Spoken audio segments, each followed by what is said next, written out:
Claire Miller. Claire Elena Miller, born in 2007 in Lancaster, Pennsylvania, was raised in a loving home with her parents, Mark and Marie Miller. While Claire was a healthy child, her older sister, Helen, faced significant challenges due to cerebral palsy. Helen's condition required constant care and made her heavily reliant on assistance, with much of her life spent in a wheelchair. Reports indicated that Claire Miller was always willing to help her sister, Helen, which made the events that unfolded all the more shocking to her family and community. Miller attended the private Lancaster Country Day School alongside her sister and typically spent her after-school hours in her room, posting videos on her TikTok account. Over time, she built a following of around 22,000 people. Most of her videos featured her dancing in her apartment or lip-syncing to melancholic pop music. Other videos showcased her father, often capturing moments of him making silly faces, playing the guitar, or humorously engaging with the camera. She also frequently recreated well-known anime memes on her TikTok account. Regardless of all these, Miller wanted more. She probably wanted all the attention she could get either from social media or from her parents. Miller wanted to be famously known for something. Sadly, she got the attention, but to the detriment of her older sister's life because, on the February 22, 2021, Miller snapped. February 21, 2021 appeared to have been a typical Sunday evening when the Millers family said their goodnights and went to their separate bedrooms. It's unknown how long Claire Miller had intended to kill her sister, but some sources said she had had conversations about either killing herself or killing someone else, which she eventually did on Monday, February 22 at around 1 a.m. Miller sneaked into Helen's room with a knife from the family's kitchen and repeatedly stabbed Helen in the neck before covering her face with a pillow. She informed the Manheim Township emergency dispatcher that she had killed her sister when she dialed 911 at exactly 1:08 a.m. Within 5 minutes, the police were at the 1500 block of Clayton Road, where they saw Miller waiting outside. According to report, she immediately told the police and quote, "I stabbed my sister." Authorities couldn't help but notice Miller's appearance even though they initially thought she was traumatized as a result of an unidentified family disaster. Blood covered Miller's blue t-shirt, and her checkered pajamas bottoms were also drenched in blood. The nearby red snow also suggested that she had made an effort to wash off her bloody hands. Police quickly entered the house after Miller told them that her dead sister was lying in bed. Sadly, Mark and Marie Miller were unaware of what had happened until armed police arrived at the bloody murder scene. It was then that they learned that their disabled daughter had been fatally stabbed. According to a police statement, one of the officers removed the pillow and discovered a knife sticking out of Helen's neck just above her chest. Officers observed that Helen's chest and the bed were covered with a significant amount of blood while her hands were up near her head. While they waited for the emergency services to arrive, police tried to revive Helen Miller, but it was too late. She was officially declared dead at exactly 4:13 a.m. Claire Miller was taken into custody and charged with criminal homicide. She will be tried as an adult as the state of Pennsylvania does not consider murder a delinquent crime. On the April 16, 2021, Claire Miller appeared in Lancaster County Court via video stream from a state prison in Muncie. In order to allow the case to move on without the need for prosecutors to establish that they had sufficient evidence to prosecute her, Miller's lawyer informed the judge that she had no interest in a preliminary hearing. Miller was supposed to be arraigned on May 14, but she renounced that privilege as well and entered a not guilty plea. Later, her attorney filed a notice for a prospective insanity defense and asked for a hearing to transfer Miller's homicide trial to juvenile court. The prosecution argued that Miller was obsessed with homicide, citing thousands of text messages she sent to a friend expressing a desire to harm someone, while the defense argued that she suffered a psychotic first break.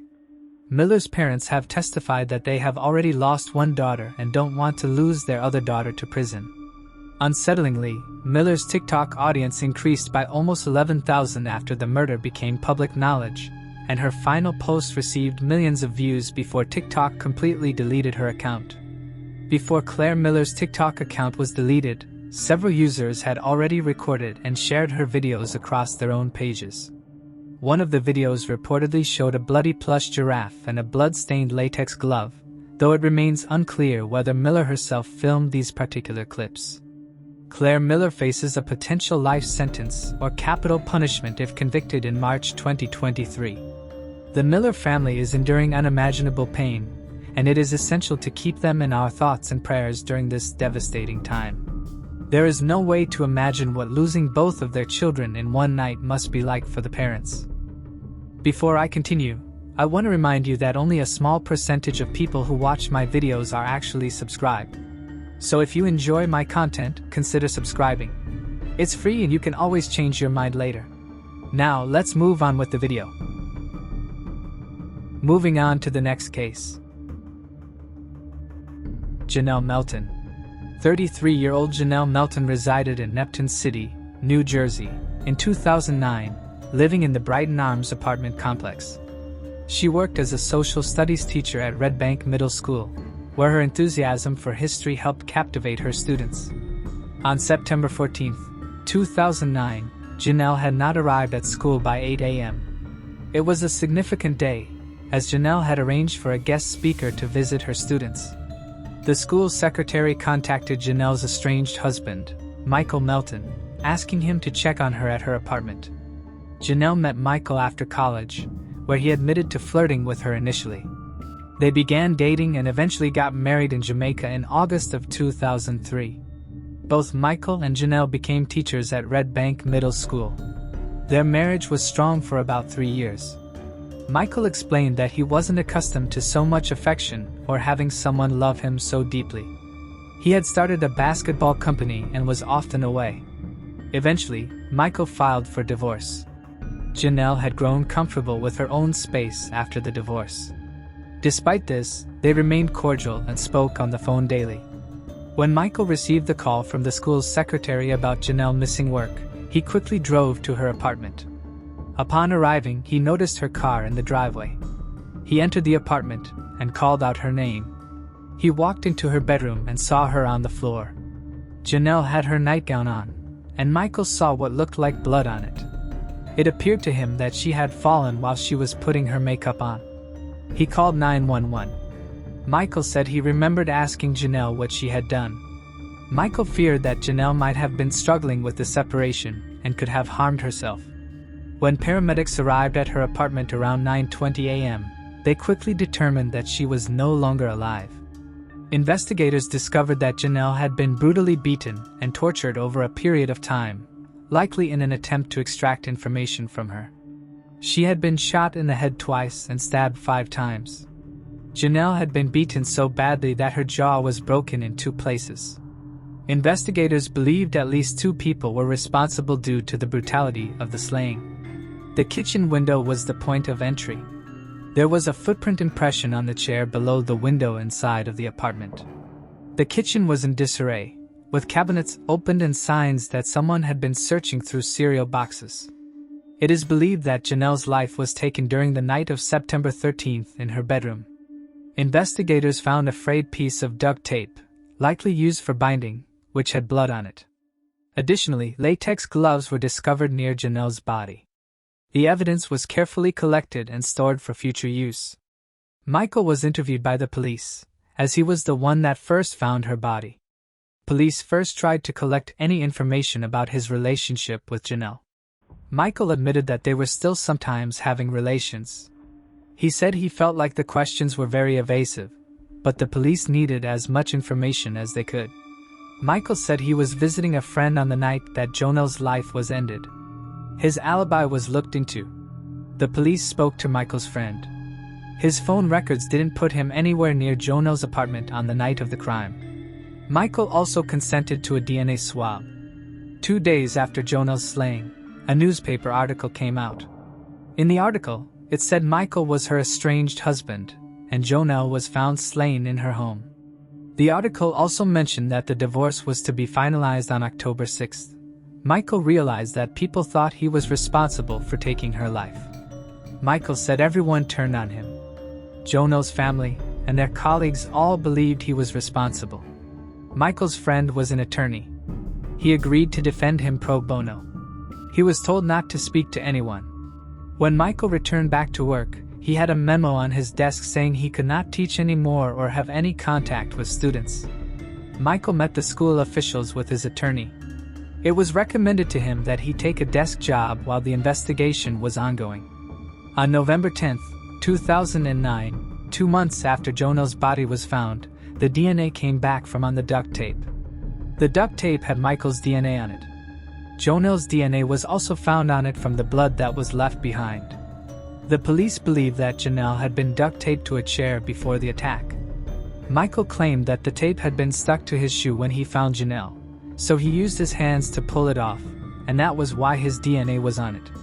Realizing no one believed that he was innocent, Michael turned to alcohol and even contemplated taking his own life. There was also DNA found on the pink lighter, but it unfortunately came back as inconclusive. All of the investigators were still receiving tips. One neighbor believed he had heard a loud noise. One woman said her dogs were awoken by the noise. A tall black male that did not live in the complex was spotted near the apartment, acting suspiciously. Many people close to Janelle were angry that these neighbors had been sitting on this information for months. On December 3, 2012, 3 years after the crime, the police learned that they had a DNA match from the lighter. It came back as belonging to Gregory Jean Baptiste, a Bloods gang member. He was then questioned by the police.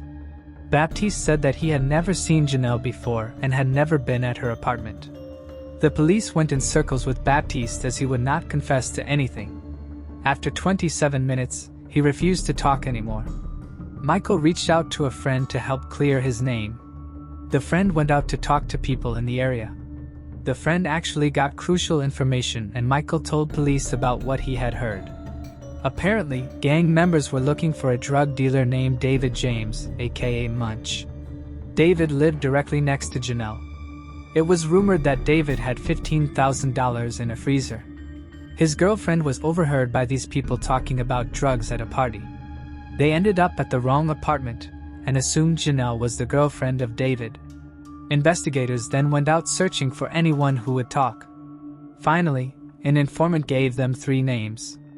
A 4th person, a woman, was their getaway driver. The men were identified as Ebenezer Bird, Gregory Jean Baptiste, and Jerry Spalding. All 3 were part of the Bloods gang. The woman was later identified as Elizabeth Pinto, a former girlfriend of Ebenezer Bird.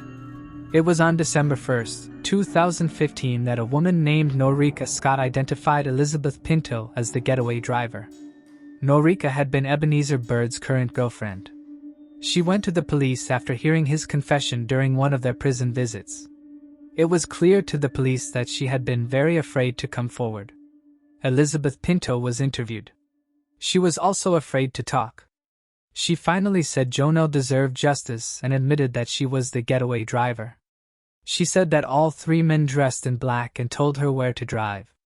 Pinto was shown photos of all 3 men, and she was able to identify the Pinto was also able to tell the police that all 3 men had put on latex gloves. Pinto dropped them off nearby and watched them walk across the street towards the apartment. On March 23, 2016, all 3 men were charged with taking Jonelle's life, second-degree robbery, conspiracy, and unlawful weapons charges. They all maintained their innocence. The trial began on January 17, 2019. Elizabeth Pinto was the star witness for the prosecution. The defense argued that Michael was the real culprit. The defense claimed that there was still a lot of evidence that had not been tested.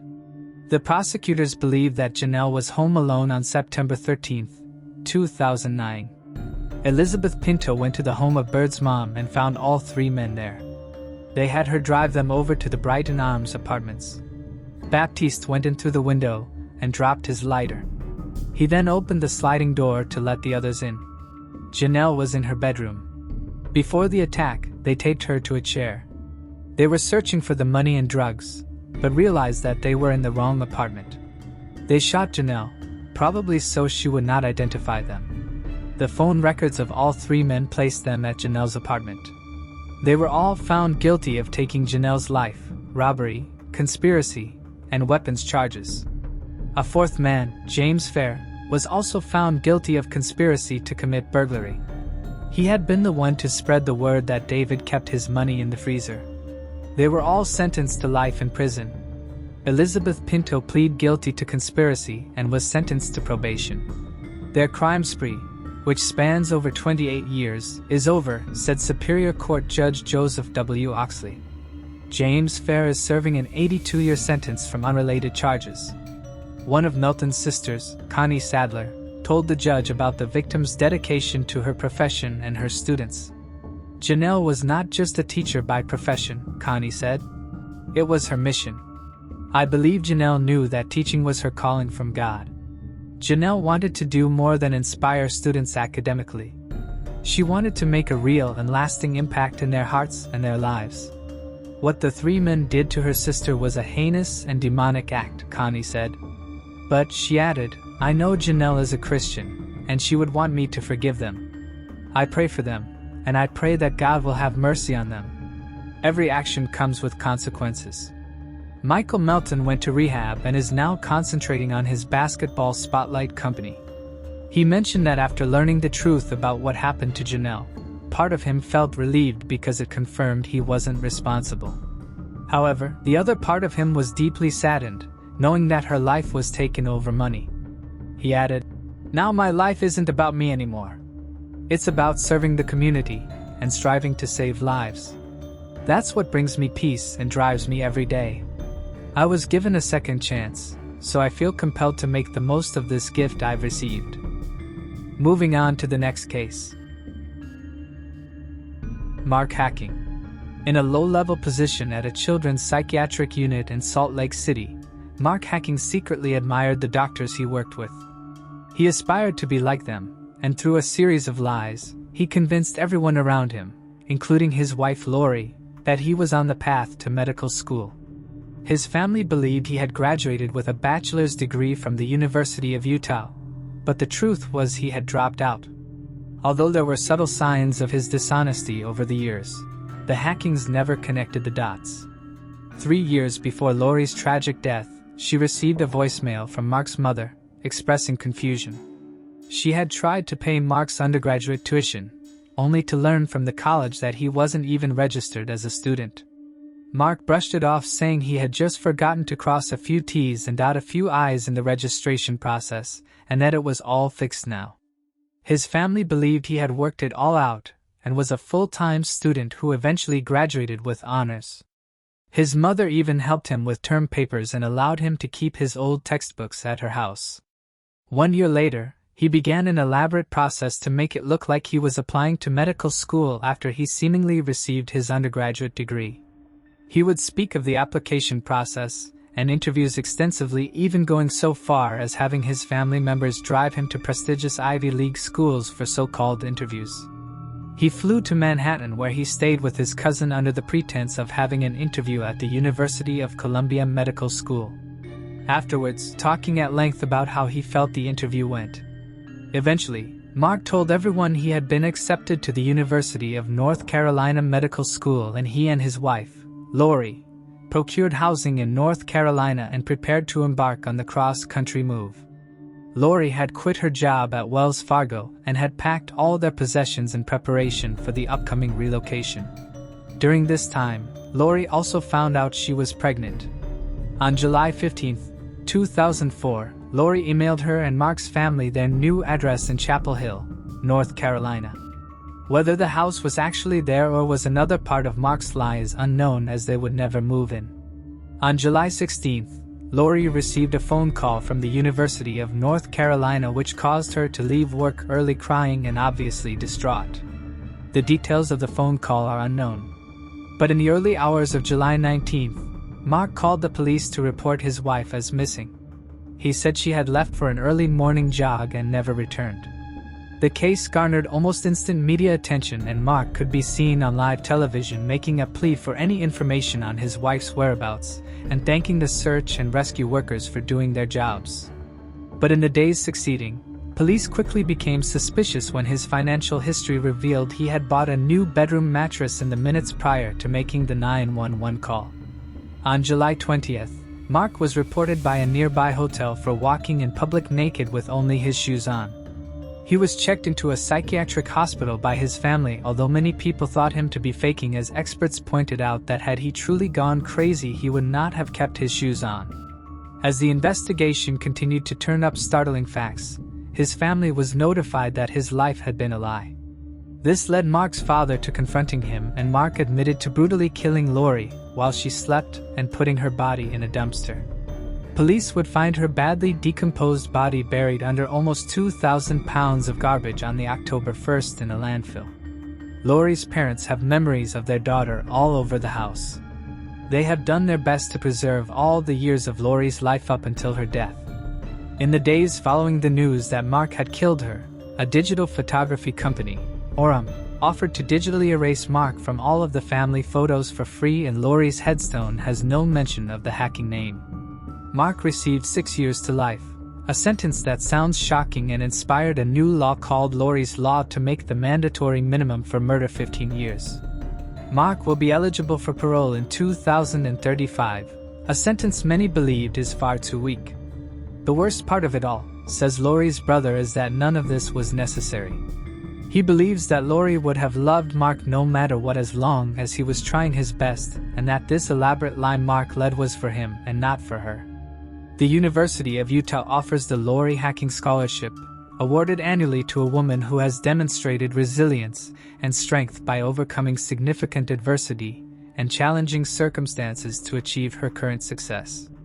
This scholarship honors Lori's memory and serves as a lasting tribute to her perseverance and determination. Moving on to the next case. Mark McDermott and Joanna Dunn. On May 25, 2013, Mark McDermott and his wife, Joanna Dunn, were in their West Virginia home preparing for a college graduation party for Joanna's son, Donald. Mark, an accomplished Australian businessman, had met Joanna, fallen in love with her, and treated her son as his own. Over time, Mark and Donald grew very close, with Mark taking him on trips abroad and showering him with gifts like a luxury car and high-end clothes. A close friend of Donald revealed that during a brief separation between Mark and Joanna, Donald had insisted on living with his stepfather instead of his mother. Mark had been paying for Donald's college tuition at Marshall University. On the day of what was supposed to be Donald's graduation, police received an unusual call. From inside her home, Joanna calmly confessed to shooting her husband, Mark, in the head. Raleigh County Sheriff Sergeant Greg Cade was among the first officers to arrive on the scene. He found Joanna in a state of shock and Mark slumped over on the couch with 2 gunshot wounds to the head. The murder weapon was found on the dining room table. The police also discovered a typed-up suicide note apparently written by Joanna to her son, Donald. Officers took Joanna into custody and Donald was brought to make a statement. Donald repeated his initial story. He had been in the shower when his mother had shot his father. Joanna's interrogation, however, took a turn when she revealed that Donald had been the one to shoot Mark. The police captain noted that Donald's behavior was unusual, stating, "He was just as plain as could be. He never was emotional, he was never upset, he was just pretty much flat the entire time," said Captain Bear.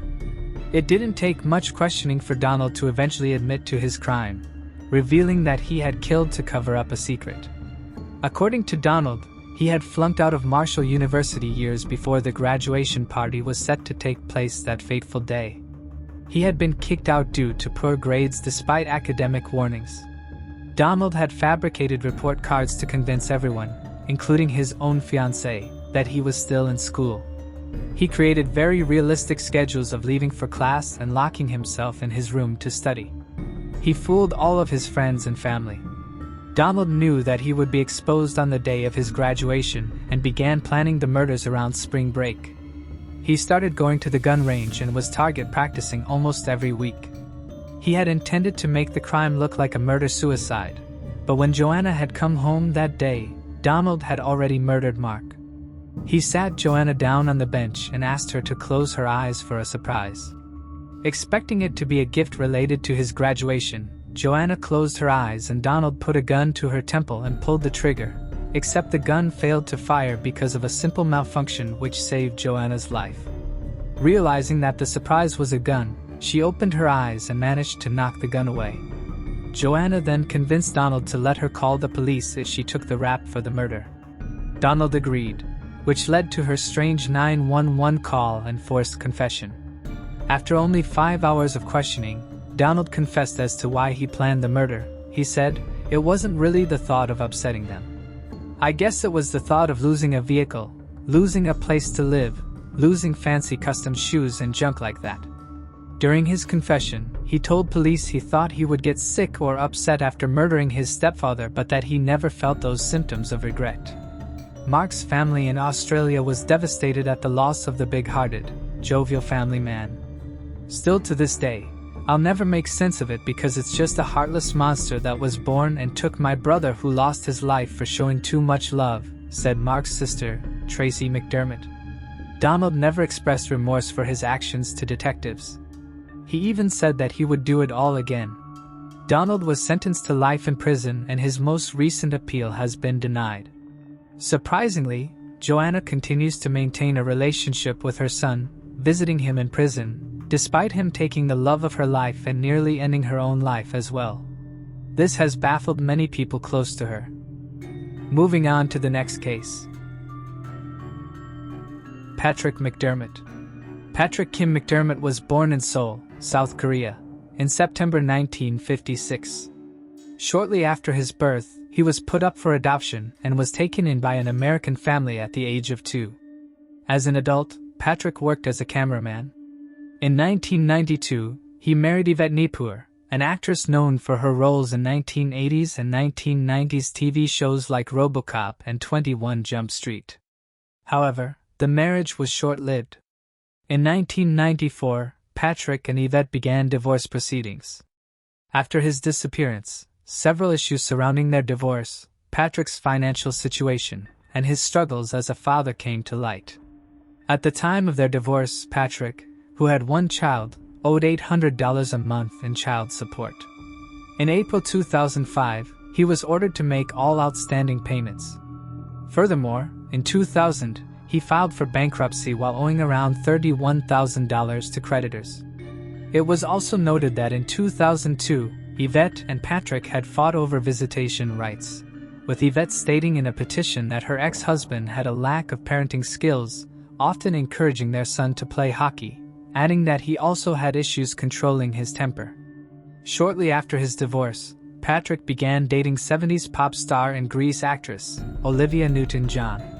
Their relationship is largely described as being on and off, and continued for around 9 years until Patrick disappeared in the summer of 2005. On June 30th, Patrick vanished from a fishing charter boat near San Pedro, Los Angeles. The boat, named Freedom, left the marina for a 22-hour overnight fishing trip. Patrick, who frequently participated in such trips, was one of 23 passengers and crew members aboard and had decided to go alone. Reportedly, no headcount was conducted when passengers disembarked at the end of the trip, but staff found Patrick's belongings, including his car keys, passport, and wallet, left behind. Investigators later discovered his car still parked near the marina, where it had been the previous day. Though Patrick's belongings had been found on board, the staff did not consider the possibility that something had happened to the 48-year-old, instead believing the items had simply been forgotten about and left behind. They were subsequently placed with lost property. It wasn't until July 6, 2005, 1 week after the trip, that his family noticed his absence when he didn't turn up to a prearranged event, and even then, a further 5 days passed before he was reported missing. The disappearance of Patrick, best known until this point for his relationship with Olivia Newton-John, wasn't reported on by the media until around a month later. Though Patrick's disappearance was investigated, an inquiry by the Coast Guard Investigative Service was closed on September 15, 2006, just over 1 year after he vanished. The inquiry, quote, did not find any evidence of criminal action, suicide, accident, or hoax in the disappearance of McDermott. While a separate investigation was carried out by the U.S. Coast Guard, it appeared to find nothing of note at the time of the case's closure in 2008. Both investigations simply concluded that Patrick had been lost at sea. In the years since Patrick went missing, there have been numerous rumors and theories as to what became of him. The case was featured on prominent true crime shows and news networks including America's Most Wanted and Dateline NBC. Investigators from the latter, headed by private investigator Philip Klein, went to Mexico in search of Patrick under the belief that he was hiding out there, having faked his death to get out of financial difficulties. They claimed that he owed around $8,000 to his ex-wife for child support, and even created a fake website which logged and mapped visitors' data. They hoped this website could be used to lure in and trap Patrick. They noted that there had been over 20 sightings of Patrick in Mexico and Central America at the time of their inquiry.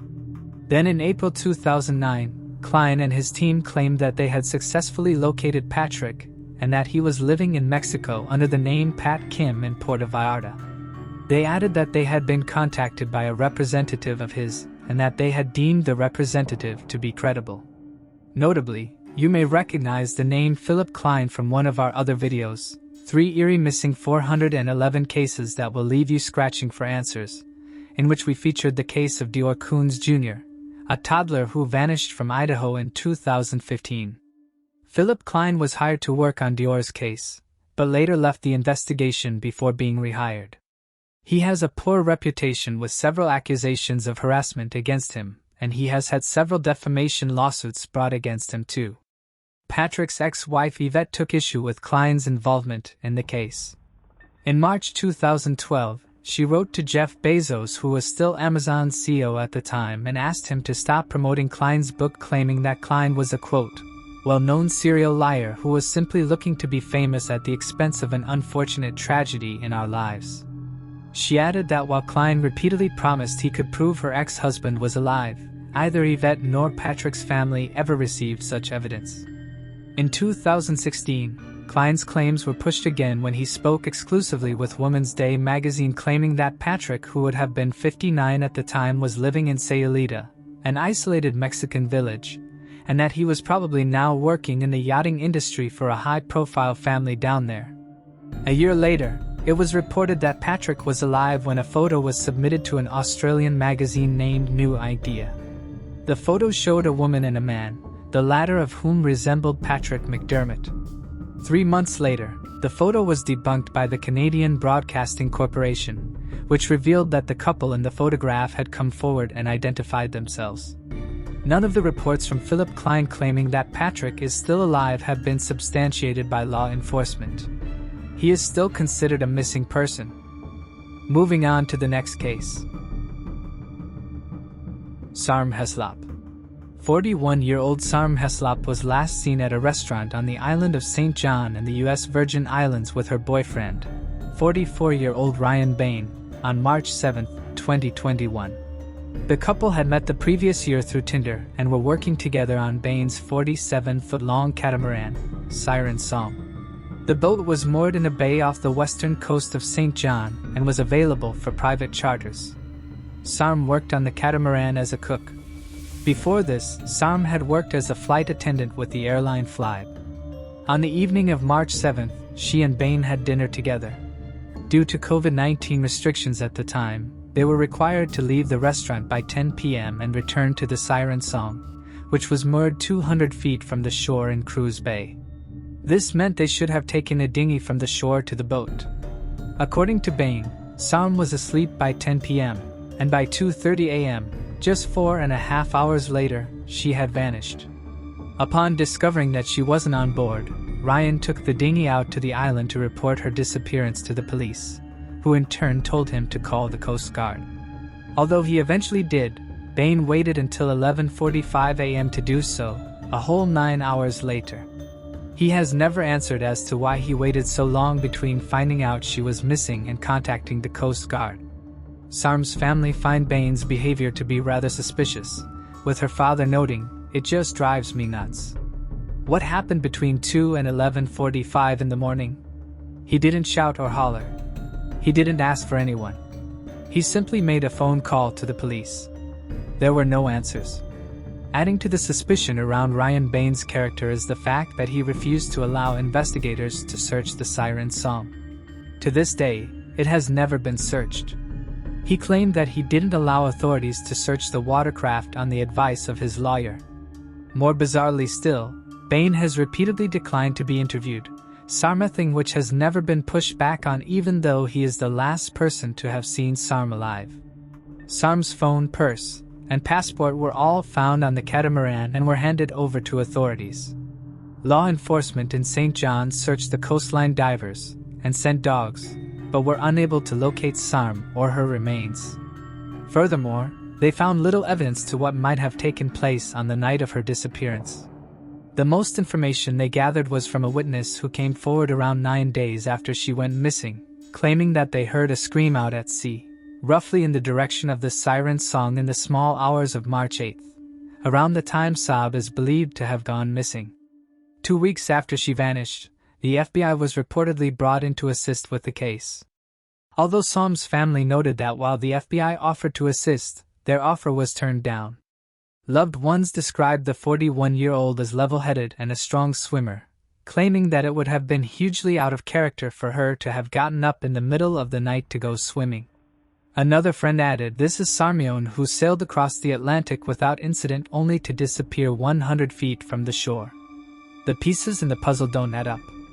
In a BBC News report dated November 2022, it emerged that in October, Sarm's family had written to the Virgin Islands Police Department requesting the release of CCTV that was shown to them 8 months earlier.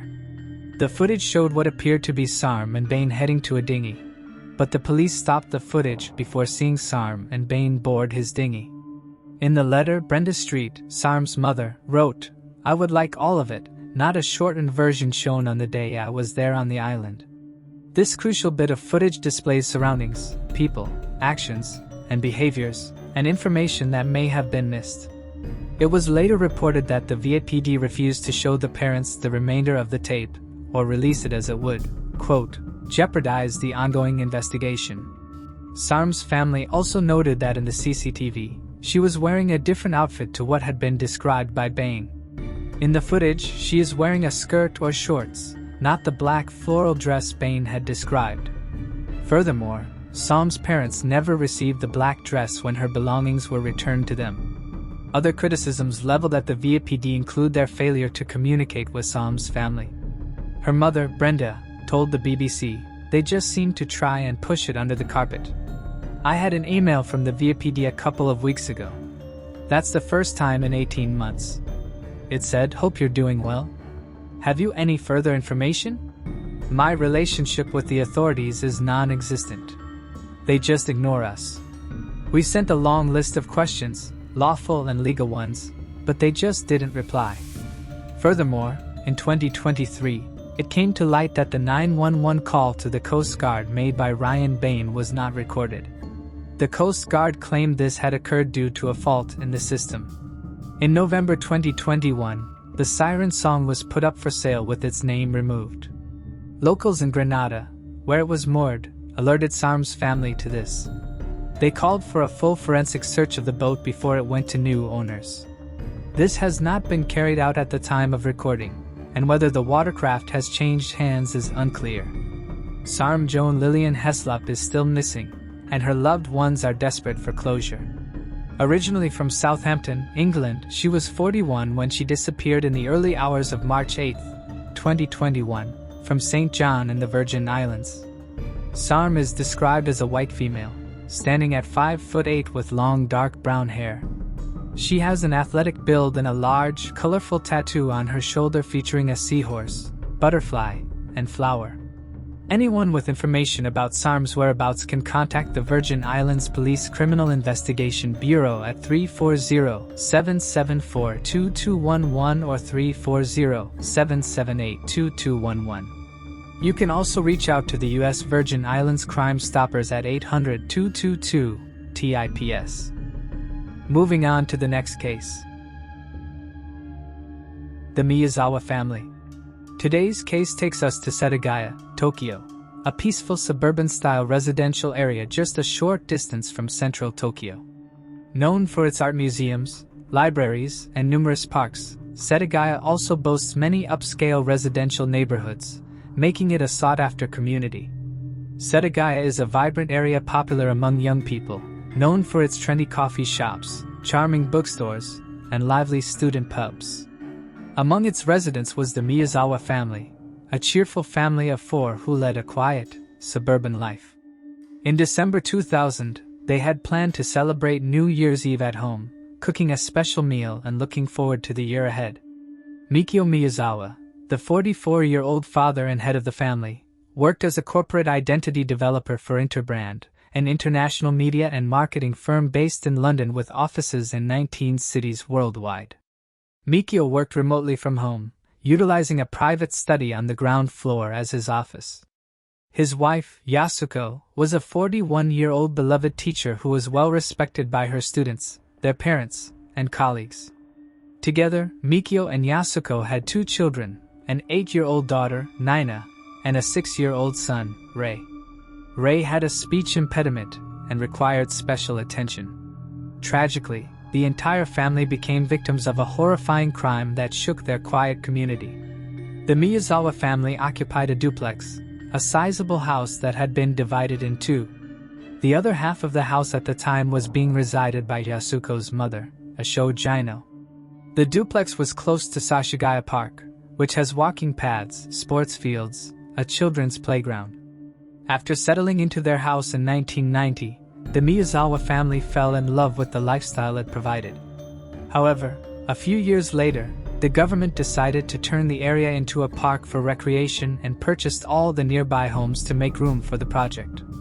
The government had purchased approximately 200 homes in the area, but by December 2000, the Miyazawa family was one of only 3 households remaining. The neighborhood appeared desolate, and reports suggested the Miyazawas were planning to relocate the following year, in 2001. Despite the dwindling number of residents, the skate park at Sashigaya Park, located next to their home, became increasingly active and noisy. Even outside their home, Mikio had to reprimand some rowdy teenagers for disturbing them. Additionally, he confronted Bazooka biker gang members for being too loud. He was obviously very stressed due to the inrush of people. At the time of the murder, the older sister of Yasuko was in Japan with her husband, eager to spend the new year with her family, even though she worked and resided in the UK. They stayed with their mother next door to Yasuko and her family throughout the visit. Around 10 a.m. on December 31, 2000, Yasuko's mother, Asahi, tried calling the Miyazawa residence but couldn't get through. Although they shared an adjoining door, the 2 households respected each other's privacy and avoided unannounced visits. Growing concerned, Asahi made several more attempts to reach her daughter and the family by phone, but no one answered. According to her, they very rarely ignored calls. She then made the decision to go around and check on them. She noticed their car in the driveway, but when she knocked, no one answered the door. She then attempted to enter the house, but the door was locked. She returned to her residence to get her own key, before returning to let herself in. What she uncovered was a horrifying scene. Asahi first found her son-in-law, Mikio, lying lifeless on the floor. His body appeared to have tumbled down the stairs, with multiple stab wounds visible on his neck. Overwhelmed with fear and dread, she rushed upstairs, desperate to check on her daughter and grandchildren, only to be met with more tragedy. At the top of the stairs, she discovered Yasuko and Nina dead, lying in their own pool of blood. Both had been repeatedly and savagely stabbed. Yasuko's mother ran to her grandson's room in the hopes of finding him alive. But he was also dead, strangled in his bed. It was truly a traumatizing scene to witness. Terrified and bewildered, Asahi frantically called the police, begging them to arrive immediately. When authorities reached the scene, they were met with chaos. The house was in disarray, with documents scattered everywhere. Signs of an intruder were evident, including a couch in the living room that appeared to have been slept on. Behind Mikio's lifeless body lay a chest of drawers, each drawer pulled open, with papers protruding haphazardly. Investigators discovered a missing drawer in the bathroom with all of its contents in the bathtub. They also found garbage and bloodied bandages in the bathtub, which was an odd collection of items to throw in a tub. Police discovered 150,000 yen in cash as well as foreign currency, worth 5,000 yen in Michio's study. The only thing missing was Michio's old jacket. It's possible that the murderer fled the scene wearing Michio's jacket because he left behind his bloody clothes. Since nothing else was missing, robbery was ruled out as the motive for the killings. During their search, police discovered that a screen had been cut and removed from a window in the second-floor bathroom. This bathroom was located at the back of the house, accessible from the fence between the property and the nearby park. Given that all other doors and windows were securely locked, this bathroom window seemed to be the most likely point of entry for the killer. Footprints on the wall below the window were visible from the outside as well. As you walk from the bathroom, the kid's bedroom was the first room on the right. According to the police, Ray was sleeping in the room on the bunk bed he shared with his sister when the killer entered and strangled the child to death.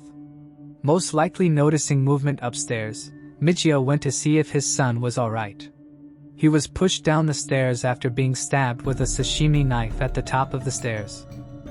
The next victim was young Nina. The murderer discovered her in bed with her mother on the third floor, which could only be accessed by a drop ladder. He attacked her, but stopped midway through the attack when he realized that the sashimi knife's tip had come off while he was attacking Mikio. Yasuko and Nina likely believed the attacker had left at this point, so they descended the ladder to the spot where Mikio was attacked. Yasuko did her best to save her daughter by going to get the first aid kit. However, the murderer was not finished. He returned with one of their kitchen knives and discovered them at the top of the stairs, where he killed both mother and daughter. Yasuko and Nina sustained the most brutal assaults out of the 4 murders. According to forensics, after they both were already dead, their attacker kept stabbing them repeatedly. Yasuko was said to have made a valiant effort to fight off the attacker, desperately trying to protect her daughter from him, as evident by the wounds on her body. However, the killer was unfazed and saw that the job was completed. The perpetrator cut his hand during the attack and bandaged it with supplies from the family's first aid kit. In order to stop the bleeding, he had also used sanitary pads he discovered in the restroom. After he was done with his heinous crime, the killer comfortably remained in the house, which had been a happy family home just hours earlier. He drank some barley tea and ate some melon and ice cream from their refrigerator. He slept on their couch, used their toilet without flushing, and unplugged their phone. He also attempted to use Michio's credit card to purchase theater tickets at 1:18 a.m. after logging on to the family computer.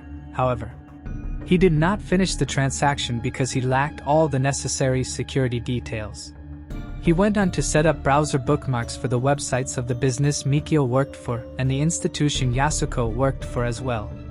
The police discovered activity on the computer at 10 a.m. on the morning of December 31st. Though it wasn't clear if the killer stayed online all night or if he logged in again the following morning. Police believe they could not rule out the possibility that Ashi accidentally touched the computer when she entered the house at 10:55 a.m. Chances are, if it wasn't her, then the murderer had already left before she arrived. The murder weapon, the sashimi knife and the kitchen knife, were both left on the kitchen table before the killer left. At the crime scene, there was a ton of forensic evidence. Nina's blood and the murderer's blood were found on the first aid kit. Additionally, the killer had failed to flush the toilet and left feces floating in it. He left his hit bag behind. It contained sand that could be traced to the United States. The detectives were able to follow the sand traces all the way to a particular spot. It landed them at the vicinity of Nevada's Edwards Air Force Base. Also, a roll of tape, which skateboarders frequently use to fix their boards, was found in the hip bag. Lastly, the hip bag contained a folded iron handkerchief with traces of French cologne that was popular among skaters then. There were numerous footprints all over the house, which offered intriguing hints. The perpetrator was wearing Slazenger shoes, but they were never sold in Japan, in the exact size he was wearing. That size was in fact only available in South Korea. He had gloves, but he didn't use them because his prints were all over the place. Actually, forensic experts were able to extract a full set of fingerprints from material evidence discovered around the house. He also abandoned his blood-stained clothing.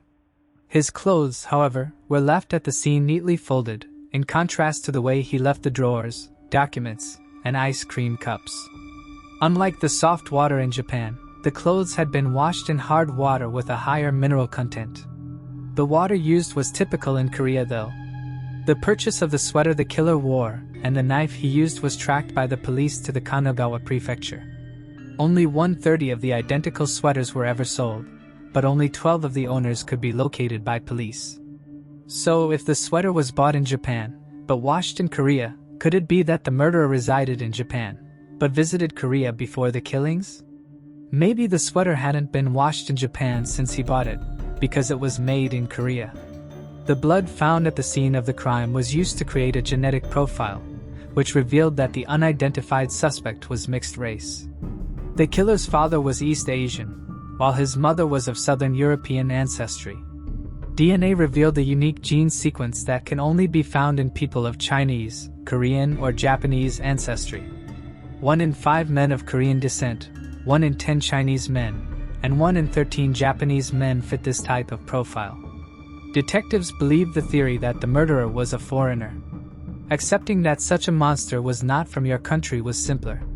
Despite sending investigators to Korea to work with local law enforcement on the case, the Korean government was unable to assist in identifying the murderer. In recent years, the idea that the murderer was Korean has gained popularity. The likelihood that the murderer was Japanese was only 1 in 13. He might also have been a Korean Japanese of the first or second generation. The Korean expat community and the diplomatic community were among the areas of Japan where investigators searched for a person of mixed race. Perhaps the maternal European connection could have offered some information. However, neither the killer's DNA nor fingerprints could be found on anyone. Police questioned whether the murderer might have been a member of the military due to the source of the sand in the hip bag. Could he have been a second-generation Korean Japanese or Chinese American citizen, given that U.S. forces have been stationed in Japan since the end of World War II? Despite the abundance of evidence, police were unable to identify the murderer. In an effort to identify anyone who might have had a reason to kill the Miyazawa family, they went back to the investigative board and looked at their connections and relatives. However, the victims' loved ones and friends had no idea who would want to murder them. They were well liked by the locals and had no known enemies. At the nearby skate park, Mikio warned skaters for being too loud. And that was it. It undoubtedly wasn't a good enough excuse to brutally murder a man and his family. According to forensic evidence found in the killer's faces that were left in the toilet, he had consumed sesame seeds and string beans, a dish that is very popular in Japan and is typically made at home. This must have been consumed by the murderer prior to the killings because it was not consumed at the Miyazawa residence. Police took into account the possibility that the killer still resided with his mother. A timeline of the incidents leading up to the terrible night was created by the investigators. There were numerous reports of animals being killed and dismembered in the park next to the family's residence, just 6 months prior to the murders. In August 2000, locals discovered that a cat had been skinned. Police were able to identify the perpetrator of the animal abuse later on in the investigation. He worked as a bank clerk, and his actions had nothing to do with the murders of the Miyazawa family. Few days before the murders, Yasuko had informed her father-in-law on December 25 that a strange car occasionally parked in front of their home. A car had no business being there because the park's entrance was on the other side of the fence. They also discovered a strange man wandering around the house 2 days later. Local residents claimed to have seen a strange man on December 29, wandering through the neighborhood shops. He was dressed in skater gear and was in his late 30s or early 40s. They noticed that he was wearing the same clothes that were discovered at the crime scene. This seemed strange, especially given the season. He did not appear to be dressed warmly enough. According to one of the shop owners, the man purchased a sashimi knife, which was the only knife sold that day. Strangely, the forensics identified the knife as the same knife the killer had used. A neighbor of the Miyazawa family saw the same man walking around their house again the following day. Everyone had left the house to go shopping, so nobody was home. The witness described the unknown person in detail, telling police that he was wearing a gray wool hat with a black stripe. He was wearing gloves, a long-sleeved t-shirt, a hip bag, a colorful scarf, a black Uniqlo jacket, and white Slazenger shoes. After the killings, the majority of these items were discovered in the Miyazawa residence. On the evening of December 30th, Yasuko called her mother at 7 o'clock to let her know that they had just returned home. Her mother then asked if the children were interested in coming over to watch television. Nina, the older child, loved the idea, while Rie preferred to stay at home.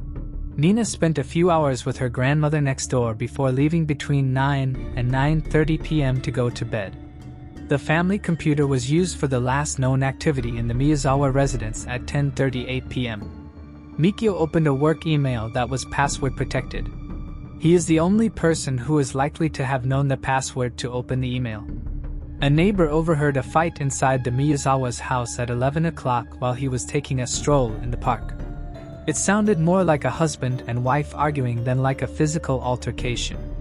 A loud thud was heard in the other half of the building next door. Around 11:30 p.m. by Asahi and Yasuko's sister, they were both watching television while still awake. Another witness observed a man leaving the house quickly around the same time. When Asahi arrived after 10 a.m. the following morning, she reported to the police that the light on the ground floor and in the entrance hallway was on.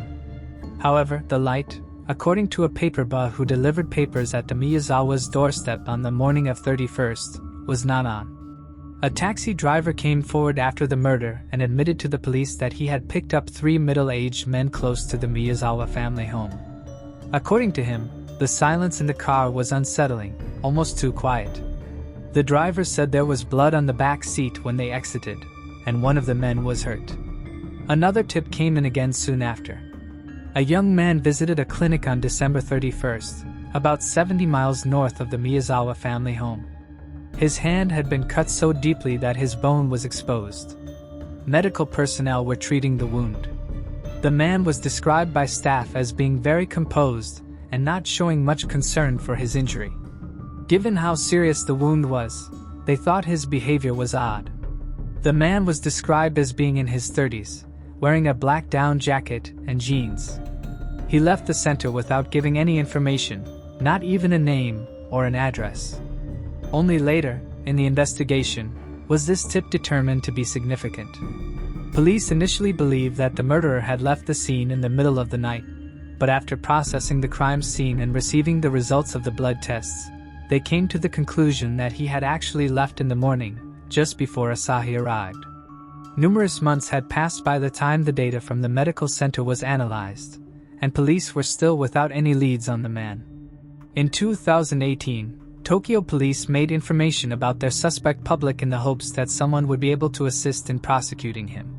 The information determined that the perpetrator was a young man between the ages of 15-20 based on all the evidence discovered at the crime scene. He stands at 170 centimeters tall, and they were able to determine that he is right-handed by looking at the victim's knife wounds. He might have been a drifter or an undocumented immigrant, which would account for why he was impossible to find. Police speculated that the murderer might have been the son of a diplomat, a soldier, or the son of a wealthy local family who may have been one of the skaters who fought with Mikio in the months before the killings because it was determined that he was younger than 30 to 40 years old. 250,000 police officers worked on the case in the months following the murders. In Japan, violent home invasions are extremely uncommon. So authorities were determined to apprehend the murderer. Police were never able to identify the murderer, despite all the available evidence. 40 officers are still working the case today, reviewing case files and repeating witness interviews. They frequently distribute flyers with details about the killer's attire and appearance at train stations close to the Miyazawa's residence in the hopes that someone will come forward with fresh information. This case is incredibly tragic, not just because of the brutal nature of the crime, but also because the family's loss has remained unsolved for over 2 decades. The fact that the police continue to honor the Miyazawa family each year, while offering a reward, shows their commitment to bringing closure to this case. The family's decision to preserve the house as a mausoleum speaks volumes about their grief and the deep connection they have to the home. It's heartbreaking to think of the family's suffering and the pain of not having any answers. Hopefully, with continued effort and support, the truth will come to light one day. It is indeed disturbing that despite the evidence, the perpetrator has not been found. The circumstances surrounding this case are troubling, especially with the apparent lack of a clear motive. The fact that nothing was stolen, combined with the brutal nature of the crime, makes it even more chilling. The point of entry through the bathroom window suggests the possibility of a planned and targeted attack, yet no other clues have emerged to reveal the identity of the killer. Friends, what do you think about this case? Please share your ideas and theories in the comments. Your thoughts could help shed light on this mystery. Thanks for watching. I hope you enjoyed exploring these intriguing cold cases with me. If you found the video fascinating, don't forget to give it a thumbs up and subscribe to Cold Case Mystique for more deep dives into unsolved mysteries. Your support helps me bring you more compelling content. Leave a comment below with your thoughts or any cases you'd like me to cover next. See you in the next video, and remember, the search for truth never stops.